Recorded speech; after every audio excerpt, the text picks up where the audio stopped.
70 of the Standing Committee on Foreign Affairs and International Development.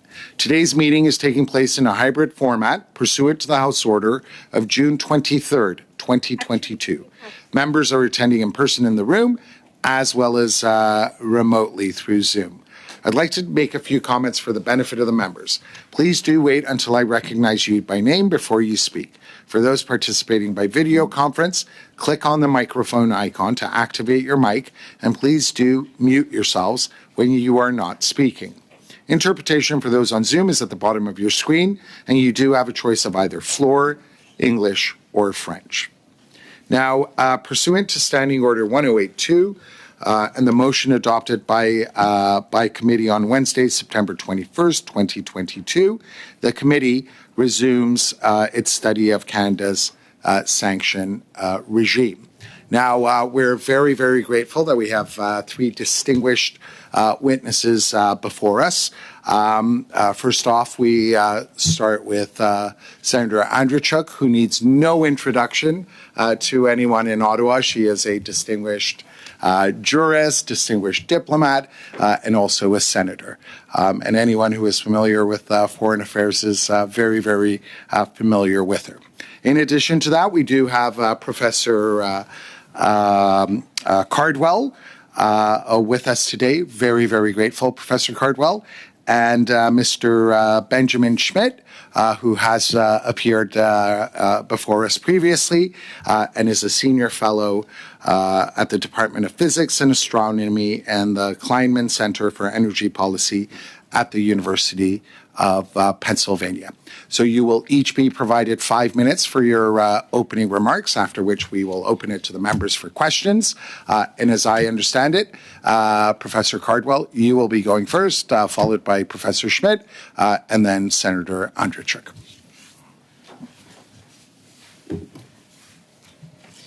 Okay. Thank you, Mr. Chair, Merci beaucoup, members of the committee, for the invitation to speak with you today. It's a great honour for me to be in Ottawa with you today. If I may briefly present an outline of my research interests and expertise in relation to sanctions. I'm an EU law academic working at the interface of law and politics of the EU, and my specific focus is on the external relations of the European Union, which is EU speak for what's generally covered by foreign policy of a nation state. I've been particularly interested in institutional questions and the place of law in what's generally assumed to be a political domain. There has been, since the EU's Treaty of Maastricht 1992, a growing amount of EU law relating to external relations as the EU has attempted to gain a greater voice in international affairs. There's been a gradual partial move away from the characterization of EU foreign policy from intergovernmental to supranational.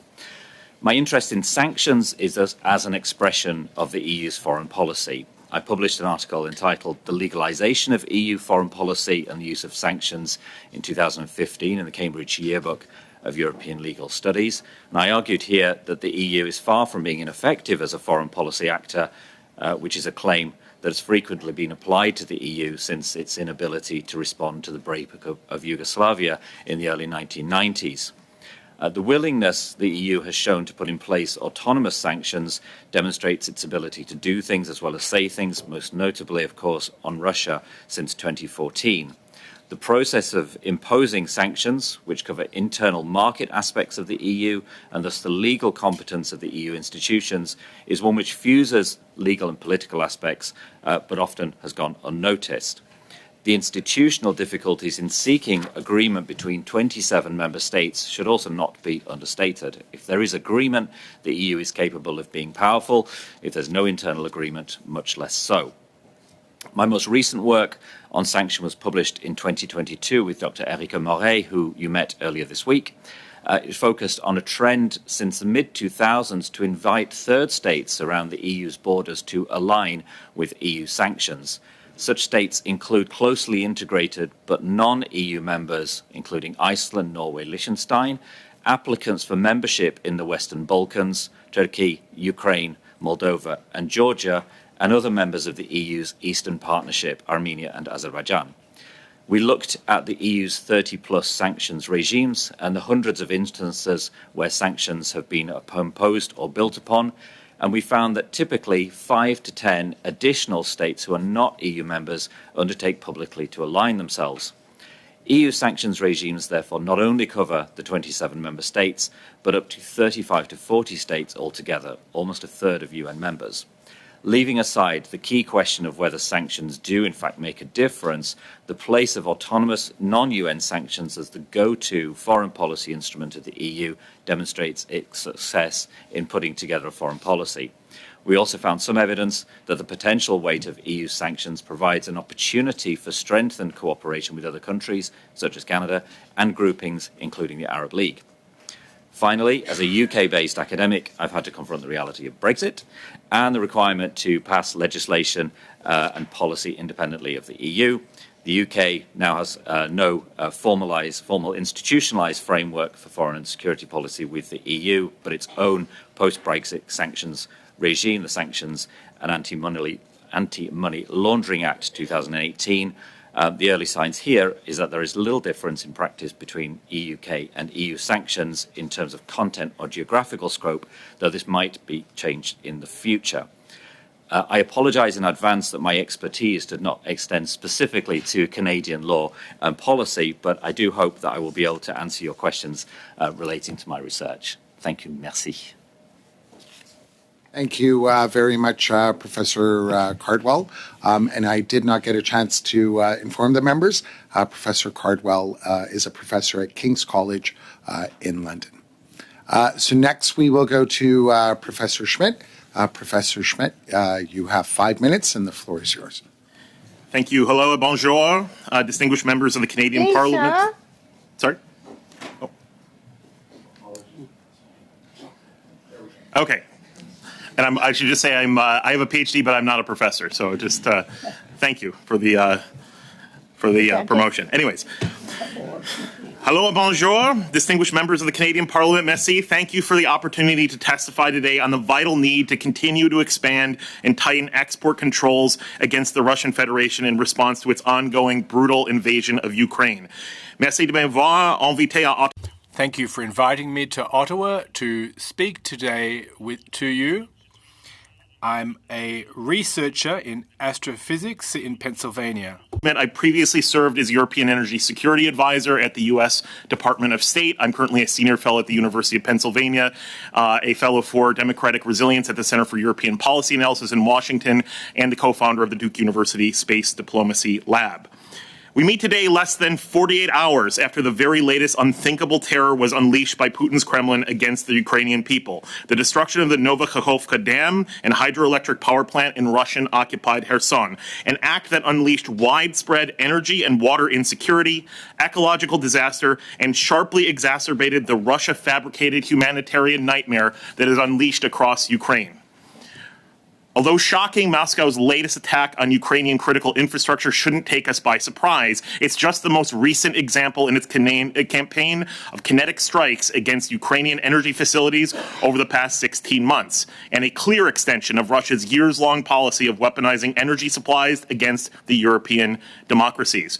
We also meet here at a historic inflection point during Russia's war in Ukraine, a moment in which heroic Ukrainian defenders are already in the opening stages of a highly anticipated military counteroffensive aimed at ending Russian military occupation within Ukraine's internationally recognized sovereign territory. The success of the counteroffensive will not just come down to the unparalleled bravery of Ukrainian service personnel. It will also be the military hardware and materiel that we as Western democracies have been able to supply that will play a decisive role. This is why countries like Canada must continue to rapidly improve the pace and supply and scope of military systems it's sending to Ukraine and ensure that increasing Canada's technical capacity for defense manufacturing and procurement is prioritized in Ottawa's highly anticipated defense policy update.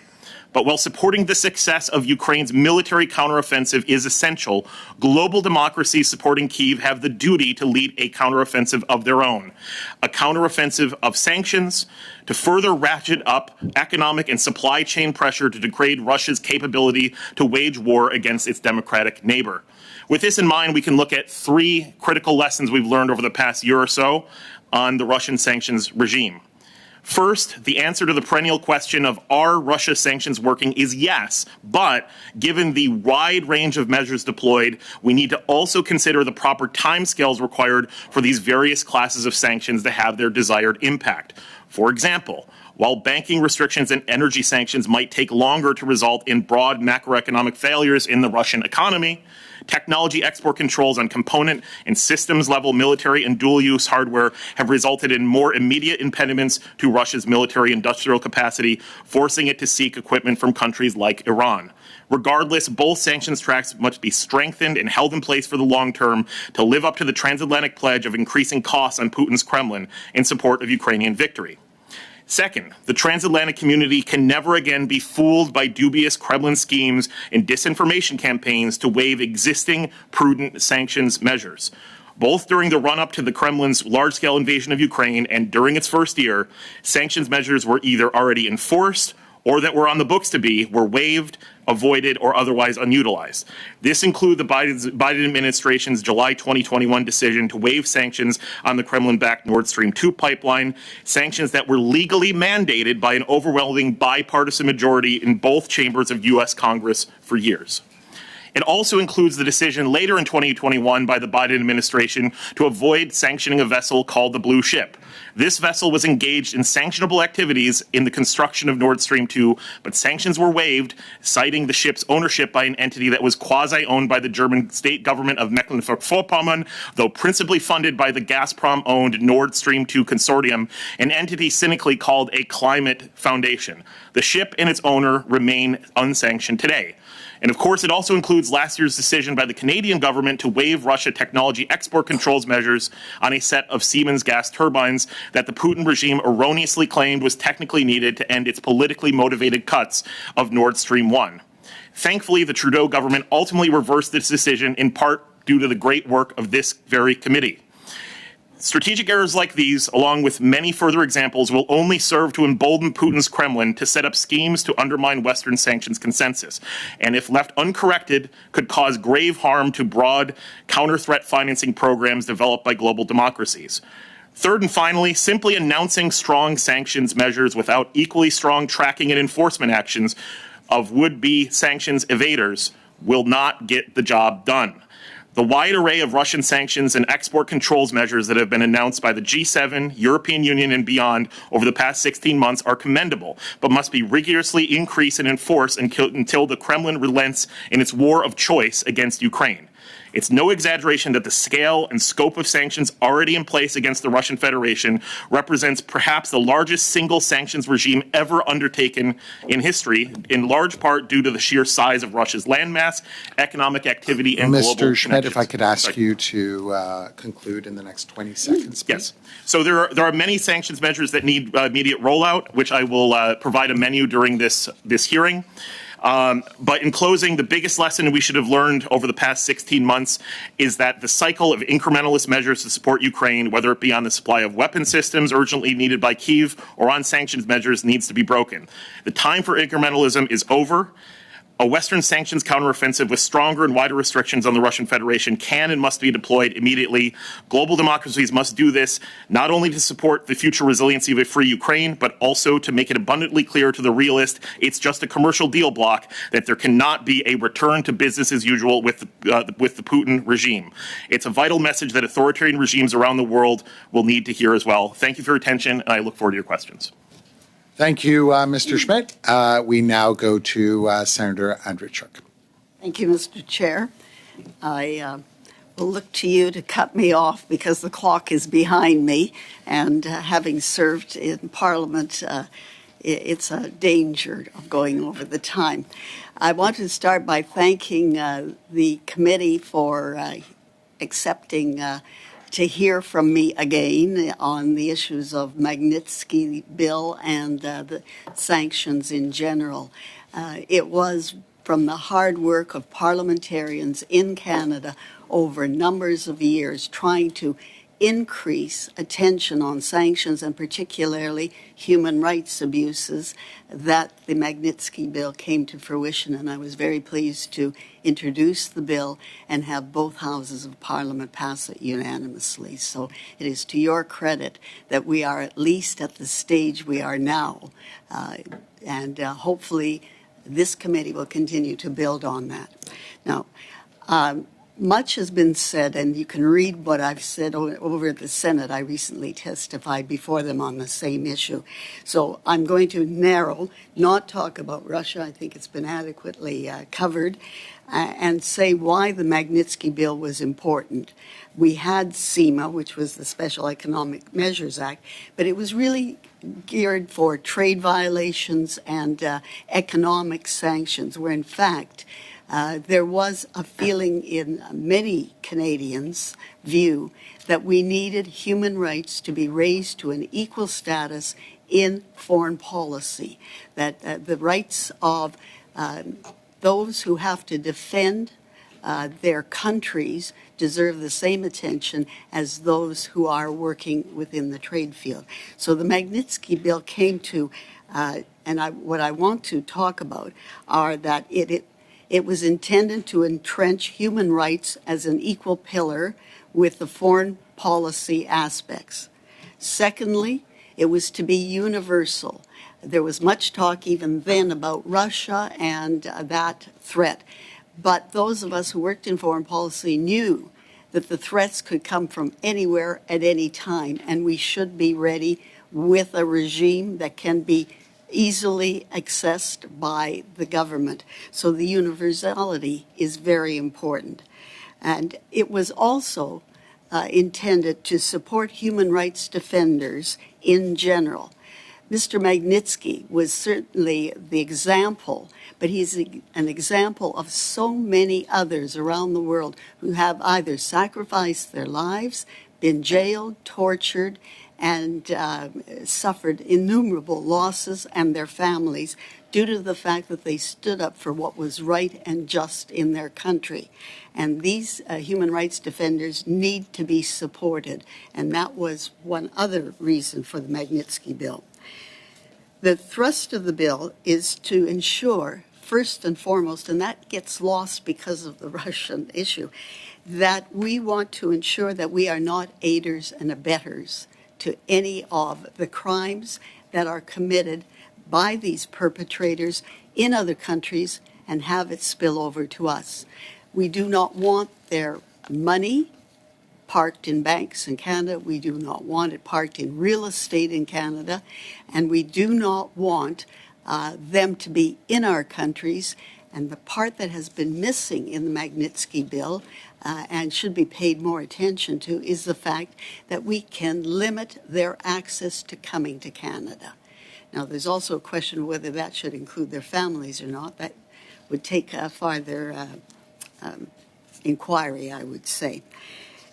What we want, as Mr. Karamurza, who languishes now in one of the worst jails with no attention that he requires medically and otherwise, testified before all of our committees, and we have that transcript.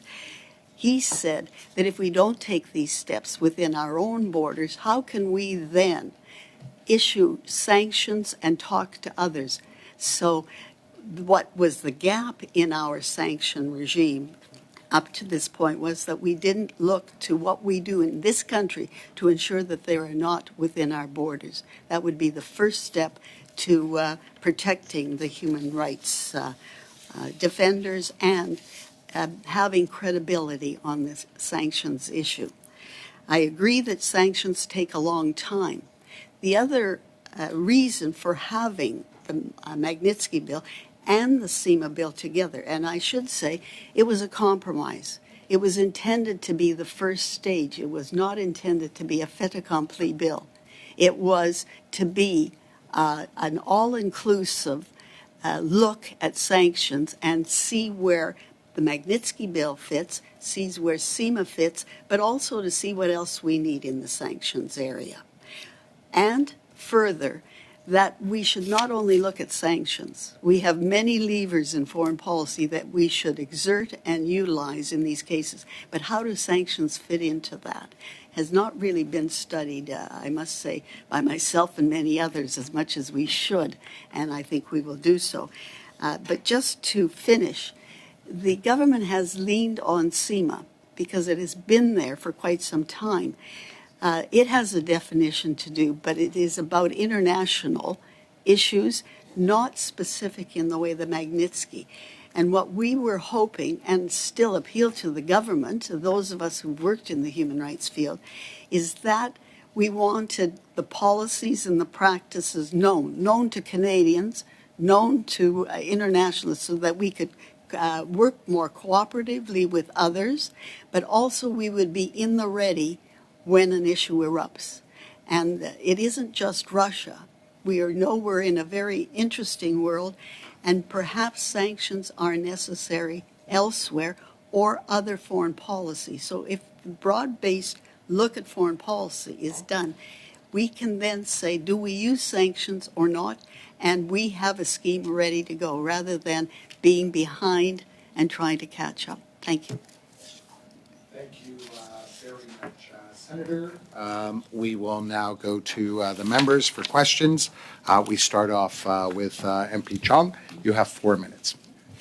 Thank you, Mr. Chair. Through you, Mr. Chair, first of all, I want to thank my colleague, my former colleague, Madame Andrzejczyk, for appearing in front of our committee today. We miss you in Parliament, and we miss the work that you do, but your legacy lives on in the bill that you introduced that is now law, the Magnitsky Act. So thank you for your opening remarks. I'd like to focus my questions on enforcement.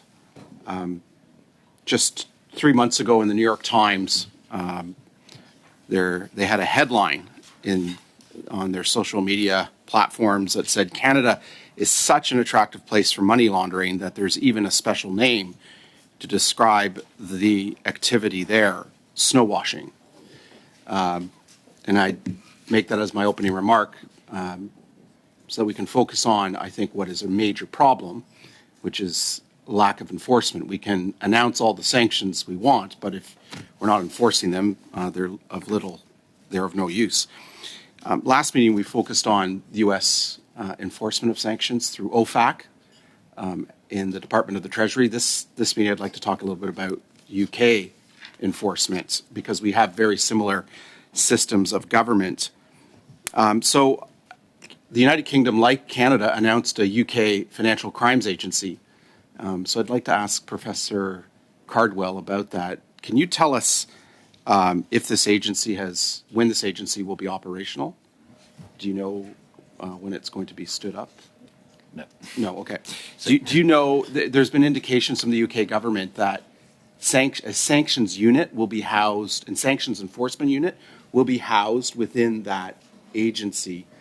Do you know anything about where the UK government is at with the establishment of this agency? Thank you for the question. My understanding is that soon is the official word. It has been complicated by other things going on, and of course the clock is timed because we are expecting an election within now. I don't think that this is one issue where there would be a great difference between the whichever party is next in power. I think there's certainly a question of resourcing as well, against the background of some of the institutional changes that we've had, given the changes in prime ministers and ministers, which has slowed down generally the process of creating things like this in a number of areas. So in Canada, it's clear that the lead within the government of Canada for making a decision about designating individuals or entities for sanctions is the Department of Foreign Affairs. Mm-hmm. That's clear. Where there is ambiguity is about who is responsible for, who is the lead within the government of Canada for the enforcement and administration of sanctions. Administration probably is a better word to use.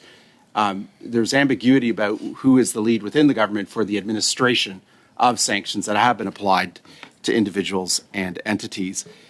In the UK government, who is the lead for the administration of existing sanctions, for interdepartmental and agency cooperation? Who is the lead within the UK government for that? My understanding, but I can check, not being a UK expert on this respect, is that it is the Foreign Office. Again, there has been institutional changes and the ways in which parts of departments have been shifted, particularly relating to trade, which of course this impacts directly. If you wouldn't mind, once this meeting is done, consulting with your colleagues and providing the chair of the committee with that answer over the next couple of weeks, that would be very helpful for us. I'd like to ask I'm a few afraid questions. you're out of time. Oh, I'm out of time. Okay. Thank you, Mr. Chair. We next go to MP Sarai. You have 4 minutes.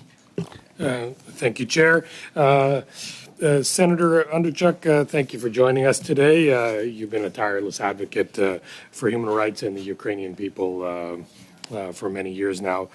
Given your important work on behalf of the Ukrainian people, your experience is most notably in your time as Canada's permanent representative to the United Nations Human Rights Commission. Can you please discuss the importance of holding the Russian regime and Putin accountable through sanctions and other means? How it's been effective, and how do you think it'll affect the Russian regime going forward? I think from the start, I'll start midstream. I think from the start, any sanctions that have been imposed anywhere take time, it's been said, and they in themselves will not move a marker on any autocratic leader who decides to go a certain way. It should be noted that there's a military response, there's a sanctions response, there's the most important response is from within the country. And so building on that, the sanctions have been successful, I think, in the sense that they have brought attention to the fore of human rights defenders within Russia and what has happened to them. And as the war evolves, you can see the pressure more and more to come forward. But that's the risk for the people who want the war to stop within. Now, I'm not going to speak any further about that. My concern in Canada has been that we should look at the sanctions. Sanctions are the step you take for an imposition against the other country. But as has been pointed out by Mr. Chong, we have all kinds of activity that lead to the sanctions, and that's the problem of illicit money coming into Canada, human trafficking, and the confusion that comes when you deal with some of these foreign actors. If you're in business, how do you know whether they're in compliance or not? How do you comply? So this is where I think the attention of the government really has to be on putting out a generic, if that's using the term loosely, a principle that they are going to follow, or principles or policy when they look at sanctions, so that it isn't sort of target-specific country, but it has some relevance for any situation. And what is then the basis of that? Evidence. So you need to have those pieces in place. So you need a lead agency, but you need to work with your intelligence. And one other, you need to lead with your citizens too. Some of the best information that comes forward on sanctions comes from groups and individuals who know the countries. You pointed out, I know Ukraine, I also know Russia, Belarus, etc. You can weigh what would work, what might not work. You might be able to provide evidence. So using your resources within the community that are great, in particular in a country like Canada. We all have links somewhere. We travel, we're mobile, we get information. But we have a lot of NGOs, and we have a lot of professional groups, and a lot of businesses working around the world who need to feed in. And they need to know what is legit or not. In one of the previous hearings, someone said, give us the rules and make them clear. Because when we're dealing with a foreign business, we need to know whether we're within bounds or without bounds. Giving advice, for example, as a lawyer, is what you do. But you need to know, how are the sanctions going to be implemented? If we don't know, we're at risk. And so there has been a plea from many quarters to have more exchange and dialogue, but also set in place some terms that will be understood and a place to go to seek advice. Are there any cases or scenarios you know where Canada is missing sanctioning, for example, in the Russian? Next, we go to MP Garon. You have 4 minutes. Thank you, Mr. Chairperson, and thank you to our witnesses for being here with us today. I'll start with you, Senator Andrew Chuck, if I may. If I understood correctly, you were one of the staunch advocates of the Minsky Act. You worked tirelessly on it, and that bill hasn't been used since 2018 by Canada. In your testimony before the Senate Committee on the Study on Sanctions, you indicated the government should justify why it's not using this bill or act. And if it's not being used enough, it's because we don't have the intelligence and information required to enforce it. Is Canada transparent enough when it comes to accountability, when it comes to sanctions? I'm surprised. These things could be measured. And when you dig around, there are very few measures in terms of effectiveness that have been studied. Is that a gap to your mind? I think it's being studied. To answer your question directly, this is the field that I think I myself and others are starting to look at. How can we make sure that there is accountability? I'd refresh everyone's memory that in some of the original bills that came through and did not pass, it was a reporting mechanism directly to Parliament, disclosure and involvement. Sanctions will not work if all Canadians are not involved, and particularly all parliamentarians. The bill came in with all parliamentary support, and I think that there needs to be more transparency, the word we use often these days, an openness to share the experience. We need to know how we can support the government better, how we reach for the information, who do we talk to, how do we ensure that those that talk to us are not then targeted, because that is another factor. So you've hit the nail on the head that what we need is more information for the government.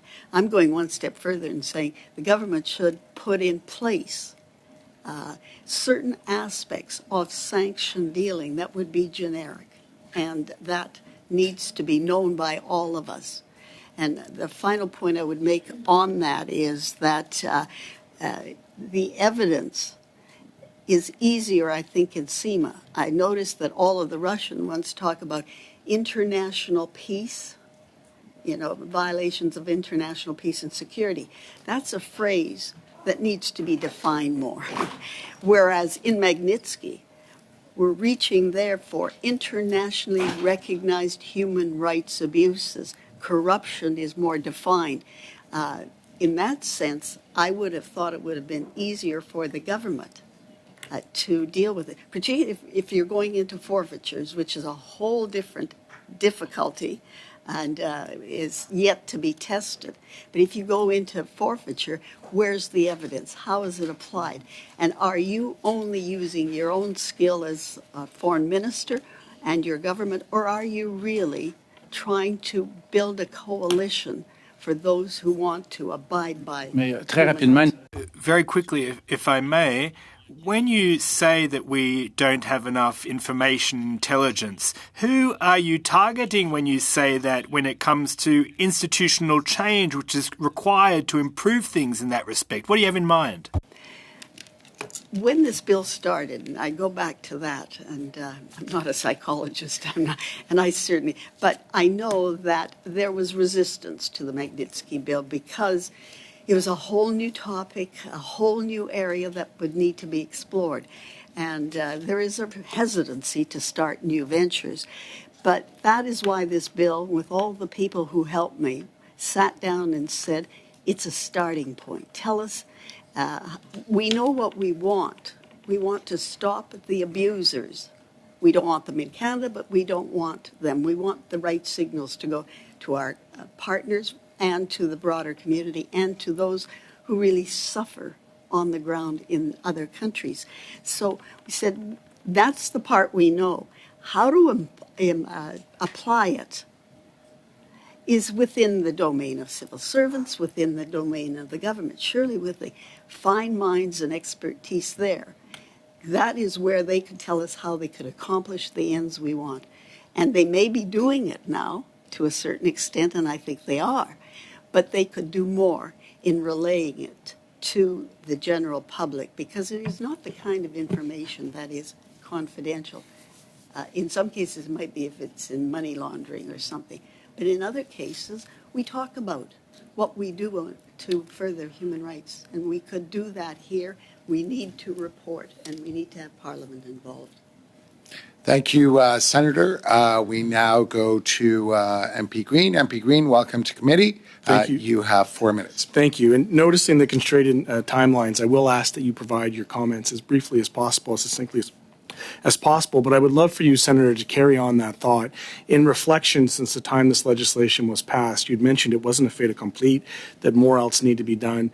Watching and observing how the government has responded to your legislation, what would you like to have seen implemented, or what could we recommend through this committee now to get that gold standard level legislation given the international uncertainty that we have? To make it very quick, I would hope that the government would pay attention to the recommendations out of the Senate committee, which I'm not a part of, and they made them, and this committee has in the past. That would be my first step. Secondly, I think to have it go ahead is to understand what implementation means when we're going to get to the level of beyond seizure. If it's forfeiture, who gets the amount? We have Freezing of Assets Act. I think it has a longer title. We need to relook at that. That act came in very quickly, and I was involved in that one. But we knew that it was our first attempt, and it was as a result of a crisis. And then it was amended and amended. I think this is the thing that the government has to do, is to involve more consultation and dialogue to get the evidence. And the evidence is all those other parts. Okay, thank you. Professor, you've come a long way, so I'd like to pose a question to you, sir.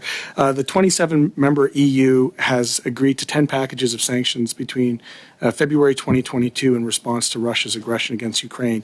How have the EU sanctions package against Ukraine evolved since Russia launched its full-scale invasion of Ukraine? Thank you very much. Essentially, it's the evolution is more and more. It's finding who to sanction and how and what, and trying to pick up on examples that we heard of where things maybe slip through the net. It's clear from the latest messages from the European Commission, and what they're saying about it is that the focus has, to go back to what we were saying a moment ago, shift to enforcement as well, so within the member states.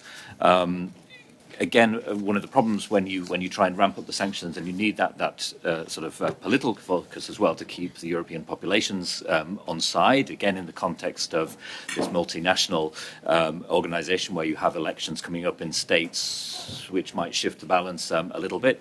It's to ensure that the EU is still responding to that, is still doing things, which means finding those two sanctions. Let's explore that a little bit further. What Yep. compromises, if any, can be seen in the packages of sanctions measured adopted by the 27 states? Mm-hmm. In terms of compromise, again, because you're talking about the EU with 27 member states, all with different interests, and some of them, of course, the sanctions themselves, especially when you're talking about a large neighbour like Russia, will impact more heavily, for example, on bordering states. But of course, the bordering states are one of the ones who've been pushing the hardest for the sanction. There's been others in further in the west, perhaps, that have been less, with one or two exceptions, notably, of course, Hungary. And again, one of the things to take into account with that, and if we go back to before the invasion, but when further sanctions were imposed on Belarus, which of course also envisaged here, some of the sanction packages were held up because one member state was trying to get something else on something completely different as well. So the impact of compromise comes into something which is far bigger than the actual substance of the sanctions, on which generally there is political agreement. But it's also the question of the intelligence and where that comes from, how that's fed up from population, from NGOs, and of course through the member states themselves. Thank you. Thank you. Now we go to the second round of questions. For the second round, each member will get 3 minutes, and we start off with MP Epp. Thank you, Mr. Chair. I'll continue with Professor Cardwell. You talked about the complications of coordinating 27 member states, and then you also to reach out with autonomous sanctions and alignment with third-party states close by. Can you comment about the relationship with Canada? We've got autonomous sanctions. Is there a coordination process going on, both now within the EU, and how does it look under Brexit, specifically from the UK? Thank you. So the examples that I used in my research is a rather different scenario to with Canada and also with the UK. Largely this arose from the enlargement process, where states that have applied to join have to be brought into the system of thinking, and so the opportunity to align was part of that, and then it was extended to these other countries in partnership countries in the Western Balkans. So it's a way of sensitizing them to EU foreign policy generally, but the focus has been on sanctions. So with Canada and the UK now, it is rather different. It's also one where it's more difficult for an outsider to find information, partly because, or mainly because, when you're talking about individuals, you need to keep that information as tightly controlled as possible. So there, of course, you have the institutional difficulty with the EU not being a state and relying on information which comes from national agencies as well. Thank you. I'm sorry, my time is so limited. Sorry. Senator Andrzejczyk, S8 was an attempt. In your opening comments, you talked about inadmissibility and sanctions need to be coordinated. S8 was a bill that addressed that. Can you comment on the gaps that linger, or does that address most of them or not? Very briefly. I think my very brief, I could follow up if you want in writing later. Please do so. It opens more issues than it closes. So Thank you. I appreciate that. But following up just on one point is that in coordination on all of this, we have to keep in mind that some of the activity and the actors in sanctions are not like Russia and Ukraine. They're also actors within our own states, and that's why the Magnitsky Bill is important. And that is one that I think needs more attention from governments, and that's where the coordination really should be coming. Second part is, I don't think we've focused in that there's a large community that aren't involved with these sanctions for various reasons in other regions. And my focus has always been to try to get the universality, and we need to think about the way we approach sanctions and the way we approach Thank you, Senator. I appreciate something good writing. I want to get one question into Mr. Schmidt. That would be Technology good. Sanctions. There's been reports that Russia has been circumventing some of the sanctions by acquiring parts through breast pumps, through washing machines, et cetera, through third parties. Can you comment? Should the sanctions be extended? Yeah, absolutely. I mean, technology export controls restrictions for components and system levels technologies and a wide range of technology development software as well that has to be remembered. CAD, CAM, BIM platforms need to be tightened, especially those that can be directly or indirectly used for the Russian military campaign itself. The goal of Western democracies needs to be to degrade significantly the Russian military, aerospace, and space sectors in this case. So in order to how to track these, I think that the one thing that Canada can help with a lot is working with its private space sector and with private space sector actors around the world to more rapidly release geospatial imaging satellite data to help fill in the dark ship problem for using multi-wavelength data to find ships that are evading sanctions, oil ship-to-ship transfers and things like this, using not only optical satellites that have open source use from the commercial sector, but synthetic aperture radar, RF, radio frequency, and other domains. This will really help, and it will build capacity, because then you can have, because these are all open source data sets, civil society, NGOs, academics, and the investigative journalist community really work to build capacity and then flag for governments like Canada who to enforce on and how to get this done. Thank you. We now go to Dr. Fry. Dr. Fry, you have 3 minutes. Thank you very much. I must say that 3 minutes isn't a lot to get questions asked. I noted that, welcome, Senator Andrzejczyk. Haven't seen you for ages. I want to thank you for your work on Magnitsky, but I wanted to say, or to ask a really important question. We were looking at sanctions to do three things: to change behavior, to create constraints on any kind of future behavior, and to look at human rights violations. Would you say that sanctions have been working against Russia? Because while it may have dealt with behavior and looked at trade and looked at economic sanctions, Russia is still taking children from Ukraine and actually almost a cultural genocide. Those children are being brainwashed to become Russian citizens.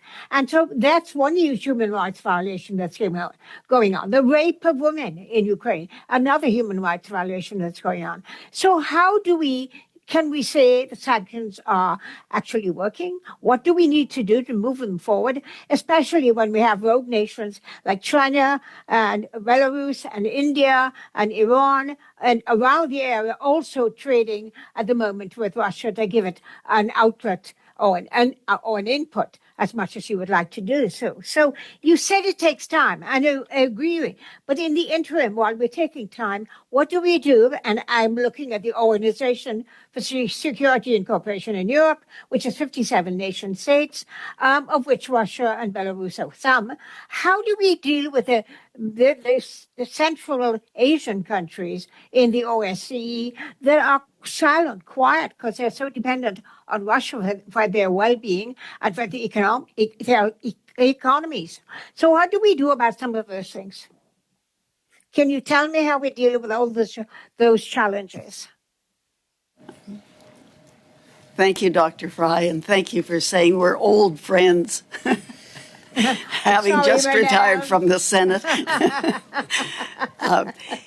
There's no easy answer. If someone, as in any situation, you can have influence and impact on people, and short of military intervention, everything else is up for grabs. You want to use every lever you have to impress upon those who are committing the violations to stop. But if you can't stop them, then you look to accountability, and it is after the fact. In the case of, and one that I'm following very closely, are the children that have been taken to Russia. And we don't even know how many were taken. We don't know what's happening to them. We only have little snippets of knowledge. But the International Criminal Court has already pursued that issue. So it isn't sanctions working alone. It is all of our levers impressing upon a government to stop the actions that they're taking, or individuals to stop the action that they're taking. And we want in time to have an impact. But there is no guarantee. We simply have to keep moving. The apartheid issue and sanctions is a good lesson to look at. We impose sanctions. Canada was on the forefront of continually being there. Persistence is important, but also imagining new levers, not just sanctions, not just the International Criminal Court. What else can we do? And in my case, I would say we involve more of the world to know the consequence to them. Thank you. Thank you. We now go to MP Garon. You have a minute and a half. Thank you, Mr. Chairperson. Professor Cardwell, you worked on a recent article, EU Sanctions and Regional Leadership, a dynamic look at sanctions for regional influence. You worked with the major Western countries. As far as Canada comparing itself with the United States and America, the US has a huge population. We don't have much time. You just have a minute to respond. Thank you for your question. Well, I think that the difference between Europe and Canada is its size. And the imposition of sanctions among 27 countries whose perspectives and opinions are different. It's difficult to reach consensus and to maintain that kind of consensus. As I said earlier, the difficulties can be at domestic levels, changes of governments, for example, that aren't necessarily in favour of continuing and maintaining sanctions. That is the major difference, to my mind, between the EU and Canada. 17 seconds left. Quick question. Is there a region where Canada could exercise greater leadership or more leadership? A quick answer. I don't know, but I'll think about that. We now go to MP Green. You have a minute and a half, please. Thank you. Dr. Smith, your point about incrementalism is well taken. Could you provide the committee with a list of people or entities, countries that you believe should be on our sanctions list? Yeah, absolutely. And I think that, what I mean by that is we've taken steps that I think we could have gone a lot faster on in terms of sanctions. And look, again, it's not just announcing the sanctions policies. We actually have to have them enforced, as I said earlier, through space technology that can really help on the high seas. But in terms of actual actions that can still and should and must be taken, we need to impose sanctions against Russian hydrocarbon companies, as well as Gazprom Bank, while developing sanctions to encourage full divestment of existing Western technology service providers that are still operating in the Russian Federation. That is absolutely unacceptable. In the financial sector, we have to impose sanctions on the 10 largest banks and set deadlines for foreign banks still operating in Russia to exit the country. And finally, especially with the events of this week, let's be clear. We have to designate Russia as a state sponsor of terrorism or a terrorist state itself. This is absolutely overdue. It's something that's been called on for over a year. And furthermore, we must transfer the roughly $300 billion in frozen Russian central bank assets held by the West to support the Ukrainian military effort, as well as future Ukrainian reconstruction. Assets from Putin's Russia should be used to help Ukraine, not just so they have this fall solely on taxpayers from Western democracies, because the perpetrator of the crime needs to pay for the crime. Mr. Speaker, if I could just invite the witnesses to, can you submit lists as well if you think there's other entities? Yep. Thank you, Mr. Chair. Thank you, MP Green. So our time is over. Thank you very, very much, Professor Cardwell. Very grateful. Senator Andrzejczyk, always great to see you. Mr. Schmidt, thank you very much for your expertise. I am certain that all of your observations will find their way in our final report. Thank you. We'll adjourn for approximately 3-4 minutes. Suspend, sorry.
Back, everyone.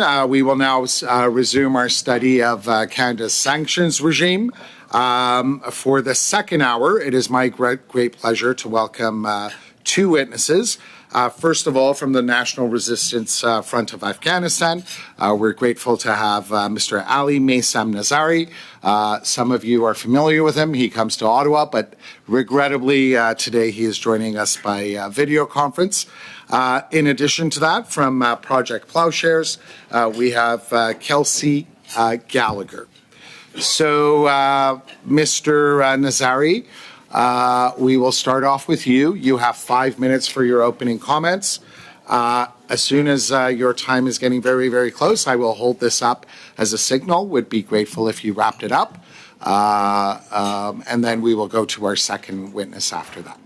Mr. Nazari, the floor is yours. You have 5 minutes. Thank you, Honorable Chairman Esasi. Honorable members, it is truly a pleasure and honor to be part of this meeting today. I am here today with profound gratitude for the steadfast support and assistance Canada has extended towards Afghanistan over the decades. Canada remained one of the most significant partners and donors of Afghanistan until the unfortunate fall of the Democratic Republic. The rigorous sanctions regime that your country has imposed on the Taliban is a testament to your commitment to justice and freedom, as well as a firm stand against terrorism. We deeply appreciate and applaud Canada for refusing to recognize and legitimize the Taliban, a group that has ushered in a reign of terror, tyranny, and chaos in Afghanistan. Such sanctions are not just punitive measures, but a powerful tool to restrain the barbarity of the Taliban, which has been the cause of multifaceted crises, political, humanitarian, security, economic, and social crises, ever since their rise to power 2 years ago. The Taliban has exhibited an overwhelming drive to obliterate and destroy state institutions, not to build and strengthen them as statesmen. Their incapacity to govern has plunged Afghanistan into a vortex of division, carving the country into fiefdoms, shifting the political center to Kandahar, and monopolizing power in the hands of a few extremists and uneducated clerics from only a few tribes within an ethnic group, and escalating internal strife. Moreover, the rule has been a terrifying spectacle of tyranny, human rights violations, and oppression, ruthlessly erasing women from public life and robbing them of their basic human rights. They have not just created a gender apartheid, but an ethnic one as well, actively persecuting Afghanistan's ethnic groups and seeking to erase our cultural, religious, and linguistic diversity. Yesterday's report by Amnesty International about the Taliban's war crimes in Panjshir and our own reports, with evidence shared with international organizations, including the UN, shed light on the Taliban's unrelenting war crimes and atrocities committed in many provinces such as Panjshir, Baghlan, Badakhshan, Daikundi, and other provinces. These acts of violence and persecution have spurred a massive displacement of people, ethnic cleansing, and a severe humanitarian crisis. While we appreciate the international community's efforts in providing aid to Afghanistan, it's critical to recognize that aid alone cannot alleviate or resolve the crisis. The Taliban, in their self-serving ways, manipulate aid distribution, fostering a lifeline for their rule while millions starve. Their discriminatory practices based on ethnicity, region, and political affiliations ensure that the majority of the country is deprived of vital assistance. The only plausible solution to end the humanitarian crisis and salvage the people of Afghanistan is to end the oppressive reign of the Taliban. The return to power in August 2021 also compromised our territorial integrity and national sovereignty, transforming Afghanistan into a breeding ground and hub for 21 regional and international terrorist groups and more than 13,000 foreign fighters. This state of affairs is a grave threat to regional and global security. For these reasons, we advocate for maintaining and strengthening the sanctions on the Taliban and other terrorist groups. These measures apply pressure on them, weaken their grip on power, and prepare the ground for their potential demise. The people of Afghanistan, particularly the democratic forces and freedom fighters of the National Resistance Front, rely on partners like Canada to stand firm in our shared commitment to humanity, democracy, pluralism, freedom, and justice. We remain hopeful despite our hardships, and we implore Canada and the international community to sustain their support, to lend their strength to the people of Afghanistan. Thank you for standing by us, for hearing us today, and for your continued commitment to peace, justice, and human rights. Thank you. Thank you very much, Mr. Nazari. We now go to Mr. Gallagher. Mr. Gallagher, you likewise have 5 minutes. Thank you, Mr. Chair, and thank you for the invitation to present here today. My name is Kelsey Gallagher, and I'm a researcher with Project Plowshares, where I focus on Canadian military exports and the international arms trade. My intervention today will focus on transparency and regulatory gaps facing Canada's export of dual-use technologies and military goods. Russia's 2022 invasion of Ukraine has demonstrated the need for effective regulations on transfers of dual-use goods. Despite the efforts of Western states, dual-use goods have been found integrated into numerous weapon systems that Russia has deployed in its ongoing assault on Ukraine. A Norwegian risk consultancy firm recently found that, since last February, 8 billion euros worth of sanctioned products had entered Russia, rerouted through third countries. Much of these goods were reported to be dual-use. In February 2022, Canada revoked export and brokering permits to Russia for controlled goods, which include conventional weapons, dual-use goods, and all other categories of technology listed under Canada's export control list. Although not without its flaws, Canada's reporting record on arms exports is relatively transparent. However, it publishes almost no information on its actual export of dual-use goods, unlike a number of like-minded states. Canada's export of dual-use goods requires greater scrutiny and transparency. To this end, Global Affairs Canada should begin publishing comprehensive data on Canadian exports of dual-use goods, as it does for other military goods. This information, at the very least, should include the value of those exports, descriptions of the goods, and their authorized end users. Such data, particularly on transfers to destinations that have been identified as conduits to bypass export controls, would provide greater insights on the potential proliferation of sensitive Canadian technology abroad. An examination of the extraterritorial application of Canadian sanctions could also reveal other weaknesses in Canada's regulatory regime. Of particular interest are alleged sanctions violations by companies with deep Canadian roots that also perform operations abroad. The Straight Group, an armoured vehicle manufacturer established in Toronto in the 1990s, is perhaps Canada's most controversial arms supplier. It now claims to be one of the largest privately owned armoured vehicle manufacturers in the world. While maintaining a Canadian headquarters in Innisfil, Ontario, it has established parallel manufacturing centres in several countries with weak export control regimes, the largest in the UAE. It has been suggested that the Straight Group engages in jurisdiction shopping to identify export control havens that it uses to supply military goods to its most problematic customers and evade arms embargoes.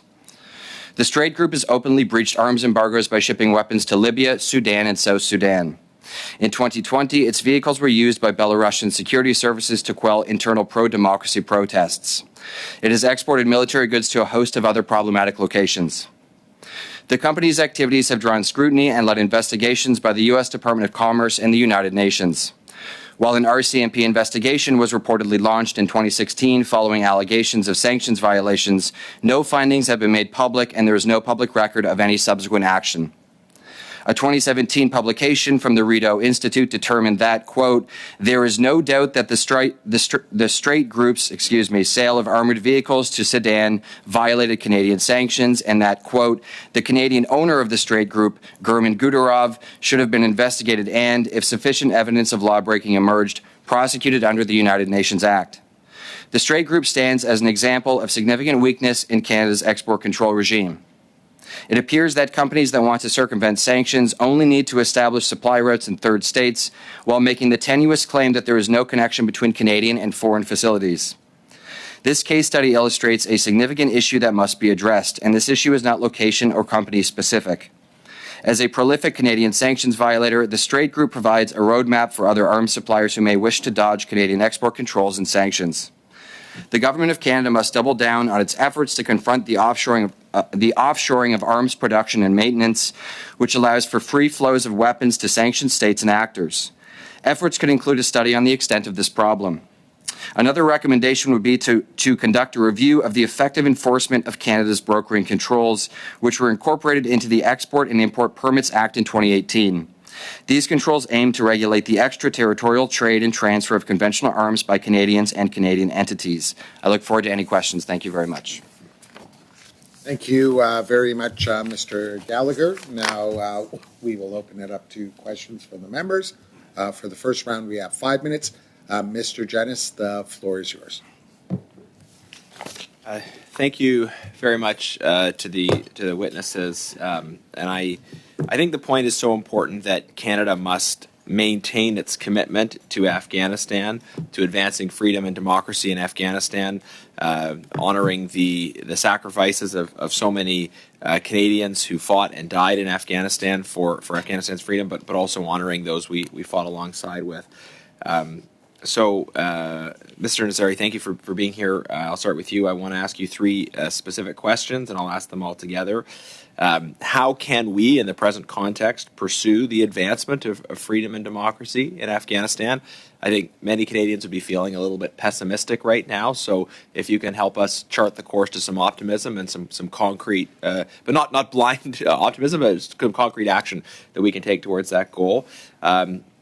Could you share a little bit with us, as my second question, about the National Resistance Front, and are there ways that you think we should be supporting you directly? And then thirdly, we're dealing in an ongoing way with Bill C-41, which is about, in part, trying to get humanitarian support to the people of Afghanistan while not in any way supporting the Taliban. How can we address the humanitarian crisis in Afghanistan and help the Afghan people in the immediate circumstances while still intensifying the sanctions and the consequences for the Taliban regime in response to the violence they're inflicting? So hand it over to you. Thank you again. Thank you, Mr. Chair.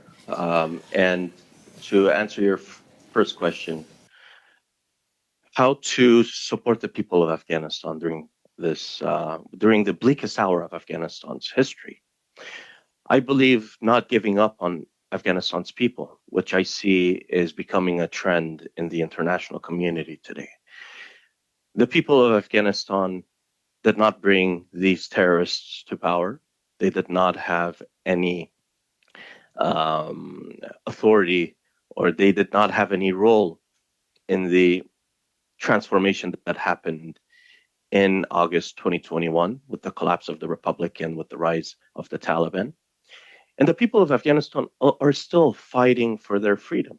They're still struggling for democracy, even though the international community, specifically NATO, left Afghanistan. And they've shown this in many ways. One is the bravery of Afghanistan's women on the streets of Kabul and other cities in Afghanistan. And internationally, how women are today struggling for their freedom, for their rights as human beings, as citizens in Afghanistan. At the same time, the political resistance that the people of Afghanistan launched after August 2021, whether it was keeping the doors of the embassies open without any support, without any material assistance from anyone. We've had diplomats who have resisted succumbing to the Taliban, and at the same time, they've kept their doors open in order to have a piece of Afghanistan free of terrorism and to represent Afghanistan on the international stage.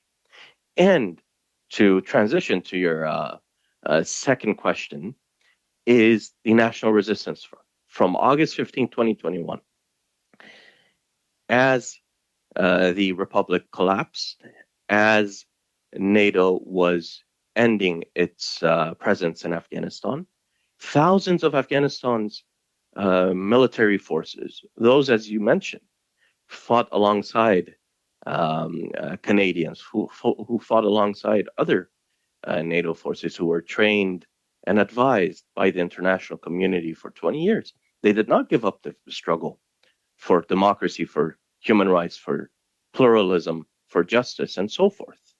But they continued it under a new banner known as the National Resistance Front. And the National Resistance Front, since then, has been able to prove the international community false in their claim that the people of Afghanistan are tired of struggling for freedom and democracy, are tired of basically just as we're about to run out of time, what would you like at the National Resistance Front from us? How can we help you? Very briefly, please. Of course. The National Resistance Front at this juncture needs the moral and political support of the international community, especially from partners like Canada. This is the least we are asking today, especially political support in order to further our cause in creating political consensus and a democratic alternative for Afghanistan as we've started it in a political process in Vienna, Austria. And Thank you, Mr. Nazari. I'm afraid I'm going to have to cut you off. You're over time. We now go to MP Zuberi. MP Zuberi, you have 5 minutes. I'd like to thank the witnesses for being here today and for helping us make our sanctions regime better. We know that we have three main sanctions regimes or instruments that work together around sanctions. One is we have UN sanctions that we apply here, which can include multilateral sanctions. Two is we have CEMA, which has existed for a while, special economic measures. And layered on top of that, but not wholly on top of it, but in part, is Magnitsky sanctions, which says that CEMA should be also applied not only with respect to economic measures, but to have a human rights lens when applying CEMA.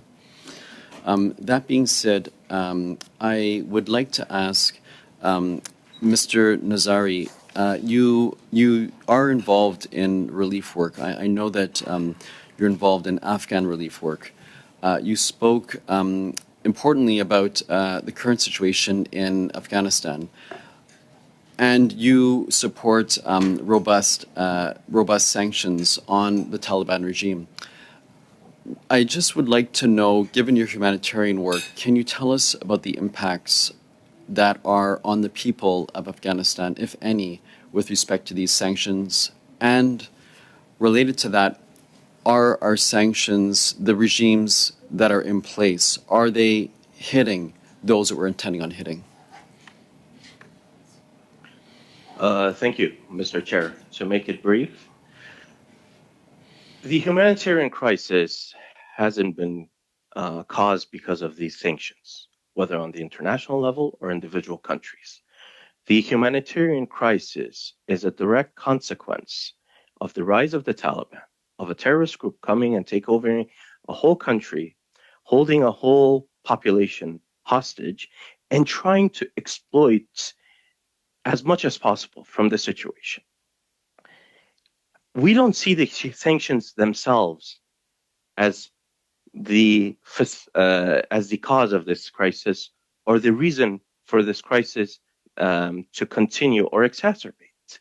What we've seen is that the Taliban used this as an excuse on the international stage in order to receive concessions, and at the same time, they are using the humanitarian crisis as a reason to relieve that burden of statesmanship and relieve the burden of having the responsibility to provide to the population of Afghanistan on the shoulders of the international community. Thank you, and I want to, and that is helpful. We are looking at doing a cutout, I should say, for humanitarian relief within Afghanistan and other places to speak to what you're saying, and that's, I think, helpful, what you just shared.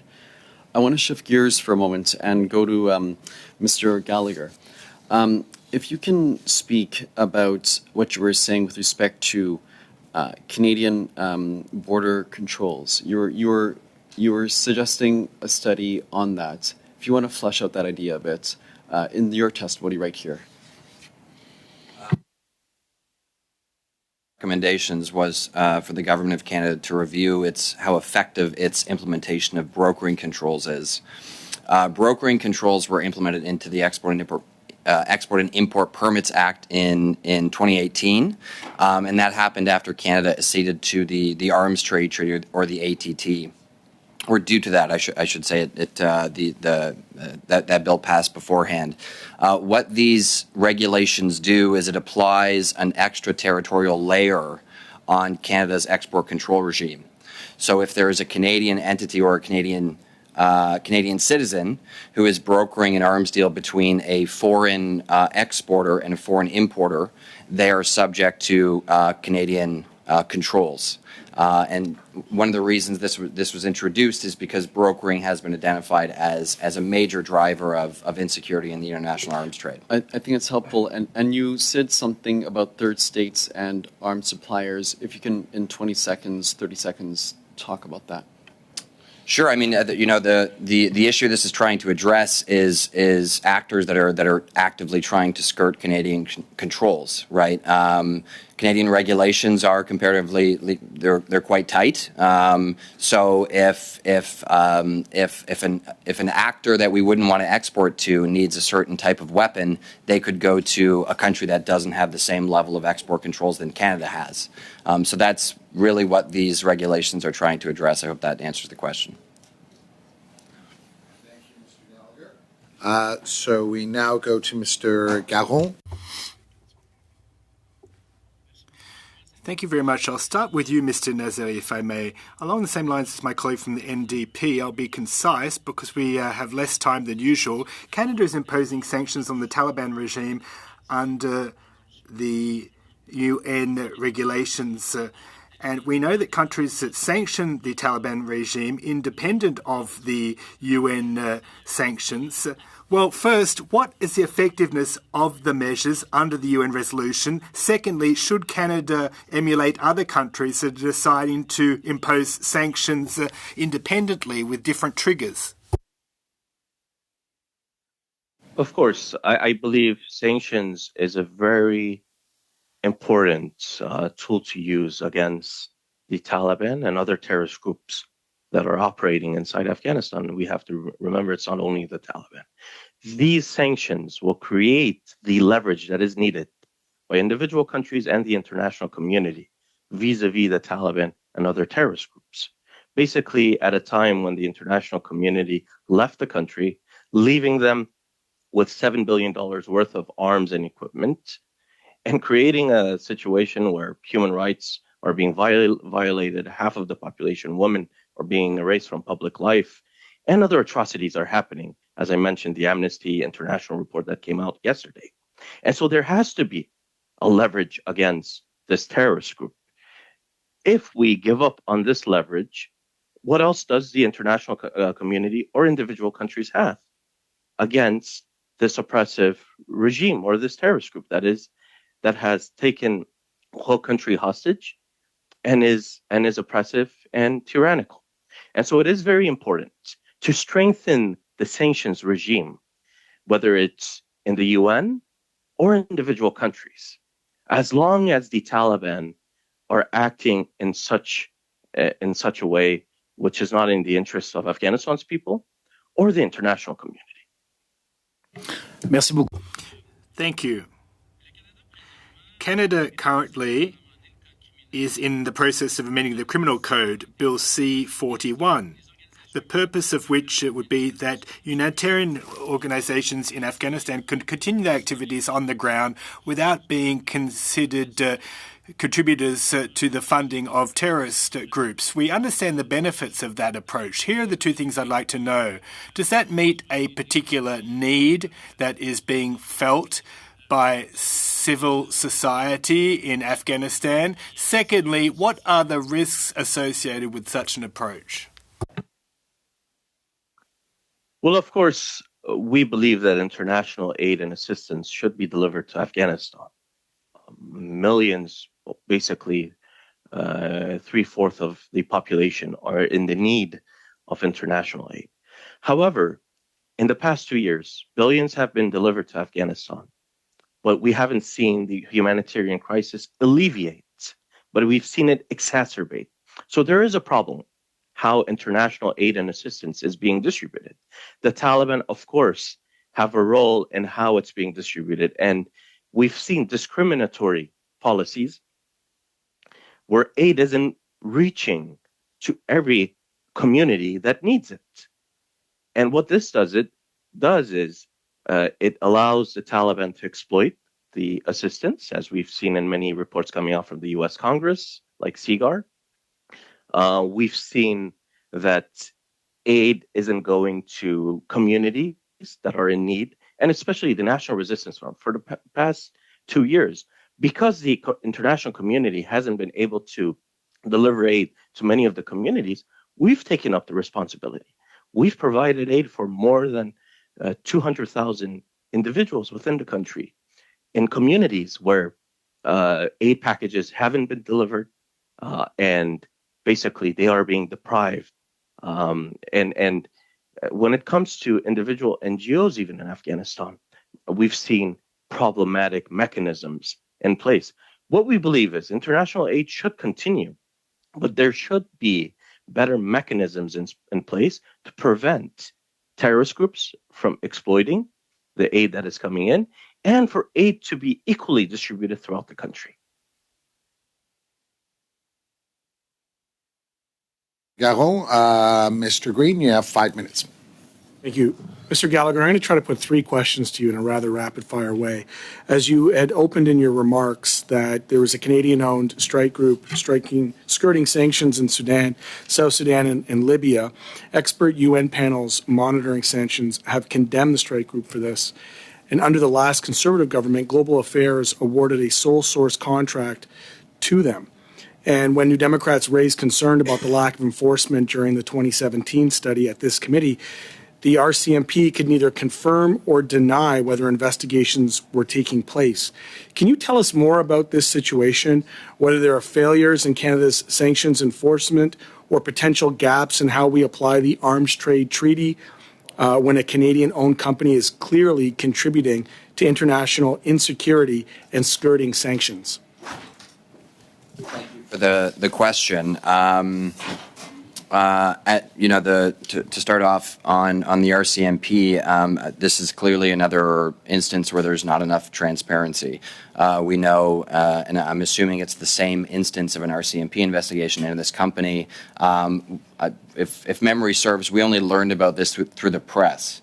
So there should really be a greater degree of transparency when Canadian officials are investigating potential sanctions busting, which I note other witnesses have suggested in this study.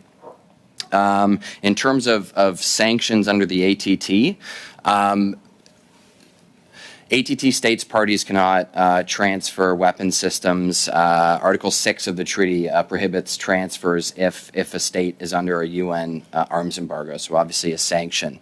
Now, where this gets more complicated is this company, the Straight Group, has insulated itself from Canadian export regulations seemingly quite successfully. Because the Canadian government is either incapable of doing something about this or is unwilling. So that's why we point to brokering controls. This is an instance where this is innovative sets of regulations that aim to address sanctions violators that exploit offshore export havens. If the current toolkit isn't working, then the toolkit has to be amended. And we think this is a place where Canada could be innovative in looking at how something like brokering controls could apply. Are there any international examples that have stronger kind of gold standard legislation on that? That's with brokering, it's hard to say. This really it's not a new problem, but it's a new set of controls. So the Arms Trade Treaty, which passed brokering into, made it a regulated act, at least for ATT states parties. The ATT only recently celebrated its 10th anniversary since entering into force. So this is still relatively new stuff. So at this time, I wouldn't be able to point to a gold standard. Yeah. Fair enough. In August, it was revealed that the CBSA disrupted an attempt to send dual-use goods, you referenced that, to Russia in violation of sanctions imposed following the invasion of Ukraine. Last week, CBSA confirmed to this committee that they have seized a number of shipments with Russia as the declared end destination. Could you tell us more about the problem of dual-use goods and whether there are problems with designated end users? Right. Thank you for the question.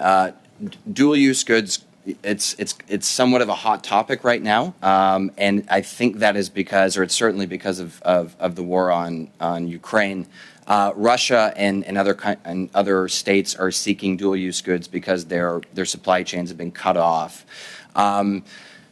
Going back to our recommendations, we really don't know the extent of this problem because there's almost zero transparency on Canada's export of dual-use goods. The only types of information that we have are when Global Affairs Canada has authorized permits for dual-use exports, but we don't have the end user, we don't have values. The only specific type of information that we have on dual-use permits is when they've been denied.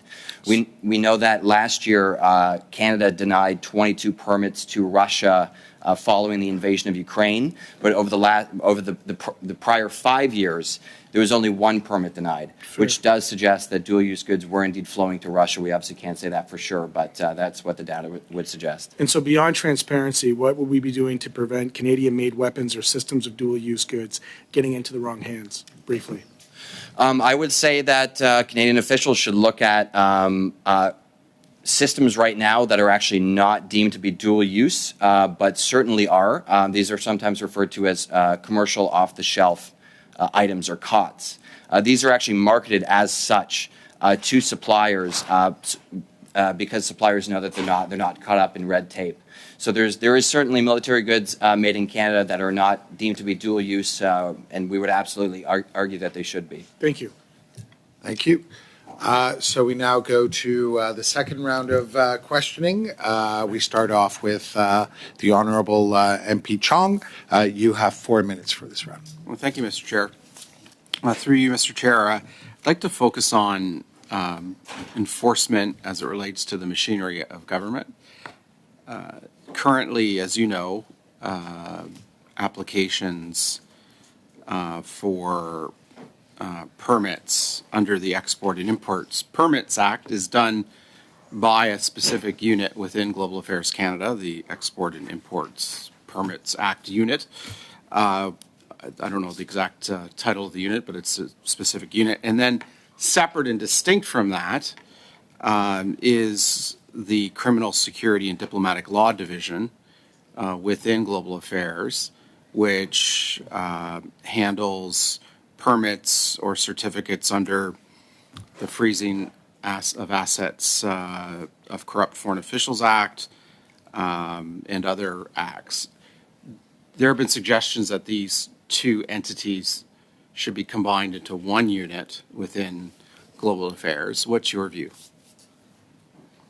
Thank you for the question. And it's the Export Controls Division referenced, yes. I don't know the current size of the latter enforcement mechanism mentioned. The government of Canada has announced $75 million for the beefing up this particular unit, the division, the Criminal Security and Diplomatic Law Division. Some of that is going to the RCMP, but I understand the bulk of it is going to this division, separate and distinct from the exports. The division that handles, or the unit that handles permits under the Export and Import Permits Act. So it seems to me that there'd be economies of scale in combining the two and also better coordination. Sure. I mean, there's merit in the suggestion, particularly as they would sometimes be looking at certain things. The Export Controls Division doesn't operate vis-a-vis sanctions the same way that other organizations within, or other organisms of the Canadian government does. when Canadian officials are looking at whether or not to authorize an export permit, the first thing they look at is whether or not the proposed destination or actor is sanctioned, and if they are, then that permit is obviously not approved.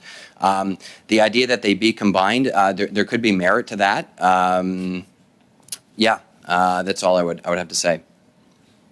Okay, thank you, Mr. Chair. I don't have any other questions. Minute remaining. That's okay. Yep. Thank you. So just if I can give the additional time to Mr. Nazari, he was speaking about something going on in Vienna around at the end of my last question round around just the work of the NRF and kind of the coming together there. I wonder if you could share a bit more on that. Of course, Mr. Chair. Thank you. So because of our assessment that the Taliban haven't been able to form a state institutions, haven't been able to provide for the people, haven't been able to provide security and stability in the country, what we foresee is that their disintegration will happen much sooner than anticipated. And once this happens, it will create power vacuums throughout the country. And so it is very important for us to start preparing politically for the future, to politically unite the opposition, the democratic forces, whether inside or outside of Afghanistan, and to create the political consensus that can lead to a democratic alternative that can fill the power vacuum once it is created in the next year or 2 years, whenever it does happen in the foreseeable future. So what we've done is in Vienna, in Austria, we have started a political process to unite the opposition. We had our second round last month, and we are very much on a trajectory to achieve a democratic alternative for Afghanistan's future. Mr. Nazari. So we next go to Mr. Sidhu. You have 4 minutes. Is Manny on?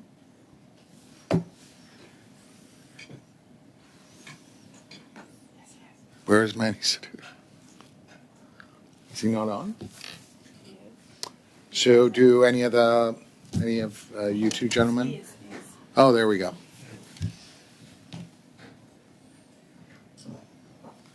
Thank you, Mr. Chair, and thank you to our witnesses for being with us here today. I had a question for Mr. Gallagher. Mr. Gallagher, in your opening, you had briefly mentioned about improvements that can be made in regards to our sanctions. Now that we have a bit more time to delve into this, what are some of your suggested improvements or changes to Canada's sanctions regimes and its respective legislation that you would suggest to our committee here today? Question. I would again look back at means to enforce the current controls that we have.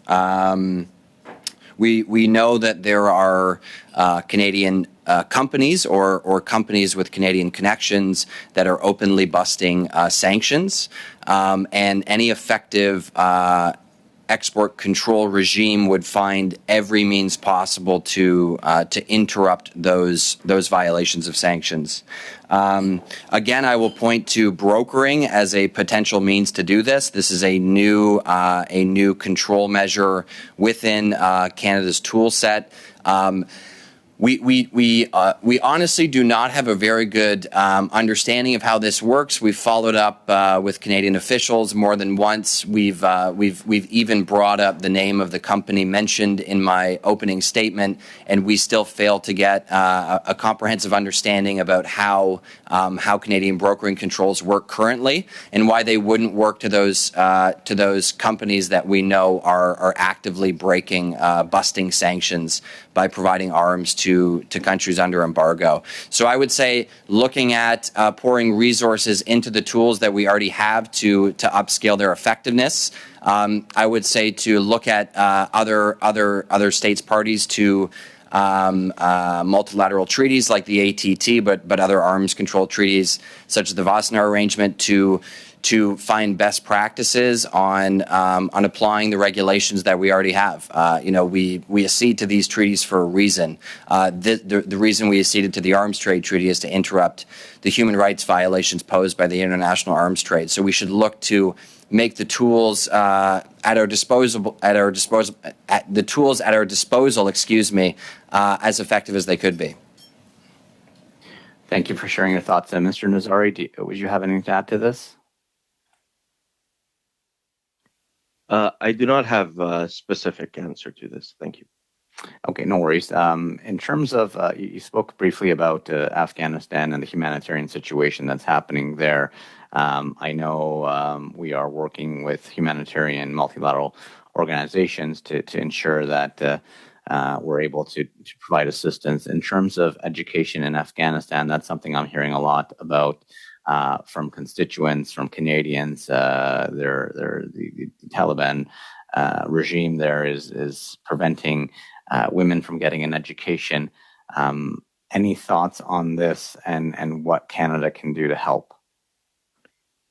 Well, I believe, as I've mentioned before, better mechanisms should be adopted by the international community when it comes to supporting the civil society in Afghanistan. And especially since you raised this matter, strengthening education, especially clandestine education for girls and women. And this has to be done in a very clever way, where those organizations who are pursuing clandestine education for Afghanistan's girls and women to be supported and strengthened as much as possible.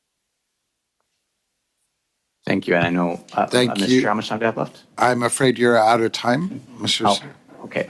Thank you. So we next go to Mr. Garon. You have 2 minutes. Thank you, Mr. Chairperson.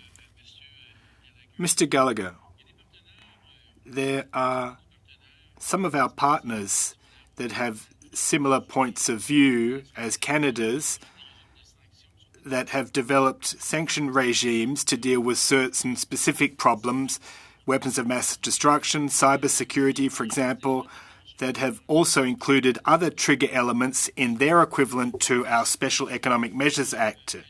In the world, one has to act quickly with unexpected circumstances. There are trigger elements in the Canadian legislation. Are they broad enough and flexible enough to allow us to turn on a dime and meet our objectives when it comes to foreign policy? Thank you for the question. I would say yes when there is the political will to do so.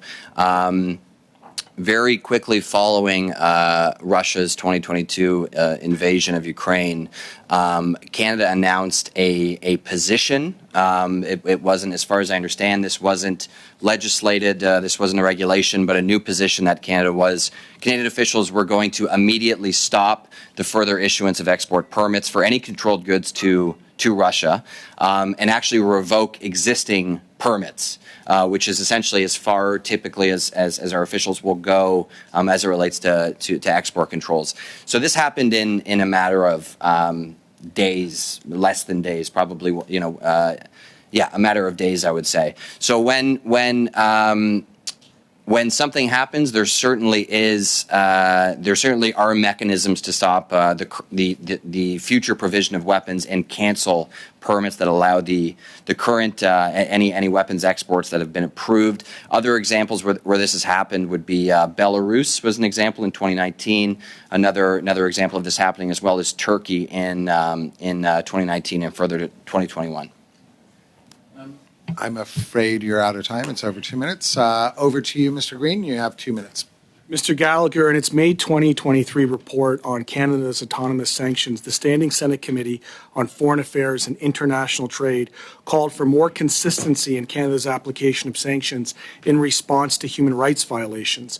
Would you agree that Canada has imposed autonomous sanctions in response to human rights violations inconsistently? And if so, which countries do you think have so far evaded appropriate sanctions? Thank you for the question. Certainly, sanctions are necessary in many of the instances where Canada's leveraged them.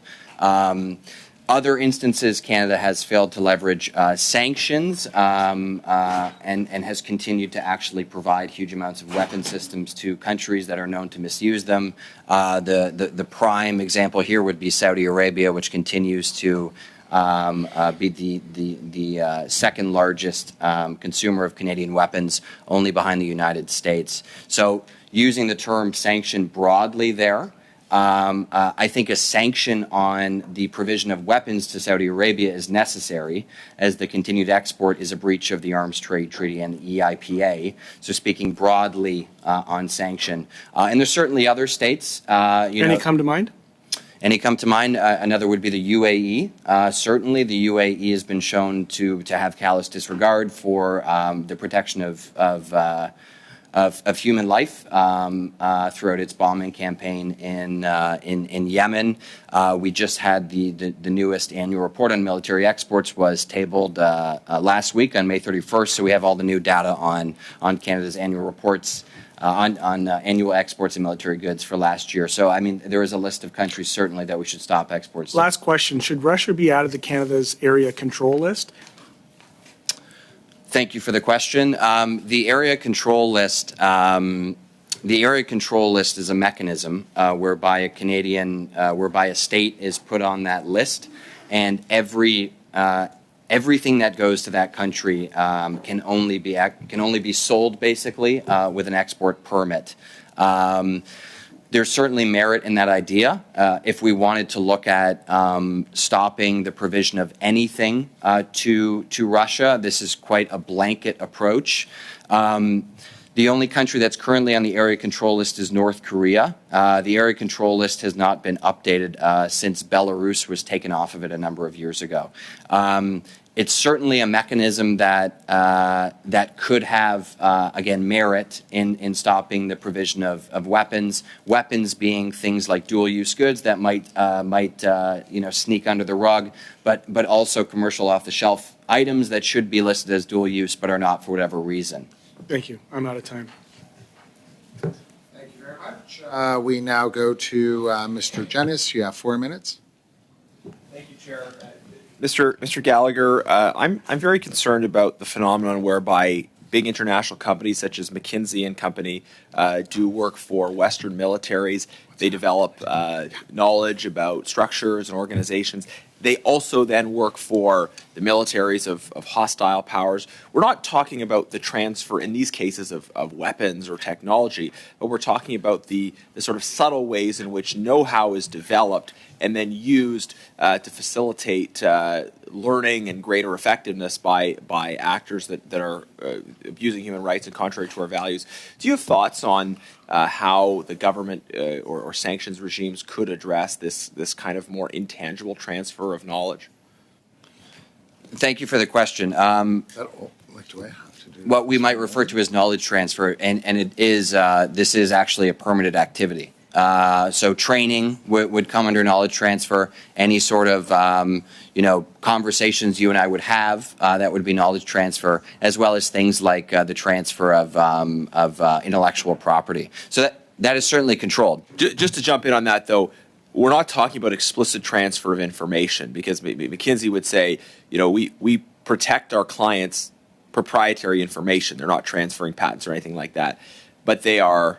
I think it's clear they are learning practices in terms of how to work in a certain space, and then they are applying that learning in other places. Would that still qualify as a controlled activity, or could it, or do you think it would fall outside of the scope of that current understanding? Thank you for the question. It would have to be for a military end use. I'm not familiar enough with the company to give an informed answer on that in particular. Certainly, if it's for military end use, then yes, it should be deemed controlled. Absolutely. Okay, I think that's very interesting. Back to Mr. Nazari, you spoke about a scenario in which we could see a Taliban collapse and essentially opening up space for an alternative democratic government to take power. That's very interesting. Do you have thoughts on a prospective timeline for that? And how can targeted sanctions accelerate that prospect of effective Taliban collapse? Of course, what we see because of the multifaceted crises that Afghanistan is facing, and because the Taliban isn't a monolithic group, it's divided into warring factions that is competing over power and resources. We see that the rift for the past 2 years has deepened, and that what is happening today, it is leading to their disintegration. And as long as this continues, their grip on power will weaken. At the same time, what the international community can do is increase its pressure through sanctions that can weaken it. This will give the democratic forces of Afghanistan space. It will give us the opportunity to be able to form that alternative for our future, which is needed in order to establish a democratic government that treats every single citizen, regardless of their gender, regardless of their religious beliefs and their ethnicity, equally. Thank you. Just in the 30 seconds I have left, I would like to ask you to follow up in writing regarding specific kinds of sanctions that could be helpful in bringing about that Taliban collapse. And then finally, could you just clarify, are you in the process of trying to build then a government in exile? And are you looking for military support from allies and partners? Thank you. I will certainly. I think that's for submissions. If you could kindly submit responses to those two questions, Mr. Nazari. We're almost out of time. So for the final question, we go to Ms. Bendayan. Ms. Bendayan, you have...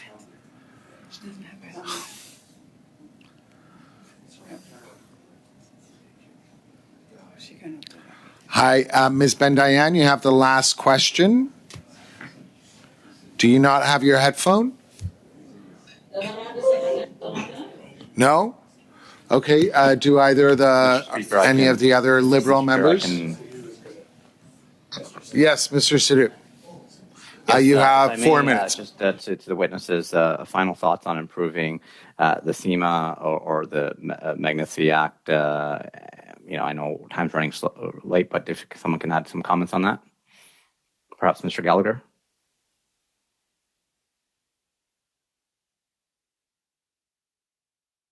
Was the question how can we improve the Magnitsky Act and SEMA? Correct. Thanks for the question. Again, we're focused mostly on export controls, but there are certainly there's certainly overlap with sanctions there. Again, we would bring it back to transparency. If there's instances where Canadian officials have investigated alleged violations of sanctions busting, this is very serious stuff, which is why this committee is meeting on this topic. So our immediate response would be to engage with a much higher level of transparency so that we can actually understand the scope of the problem. Mr. Nazari? Thank you. Did you have any thoughts on that? No? Okay. And Mr. Nazari, anything to add to this before we wrap up? Thank you. I have no comment. Okay. Well, at this point, I'd like to thank Mr. Nazari and Mr. Gallagher. Very, very grateful for your time and your expertise. And we will certainly be in touch going forward. I would be grateful if you could provide any responses that you undertook to provide members of the committee. So lastly, before I adjourn, firstly, I wanted to confirm that there is unanimous consent for the proposed budget in the amount of $30,950 for the study of Canada's sanctions regime. That was distributed to all of you this morning. Yes? What's that? Sure, absolutely. And last thing I wanted to point out is that we're very, very grateful that we have two distinguished guests here in the audience with us. We have Elias and we have Levy. They are luminaries here, and they are the clerks two sons that everyone in this committee has heard from. That having been said, the meeting stands adjourned.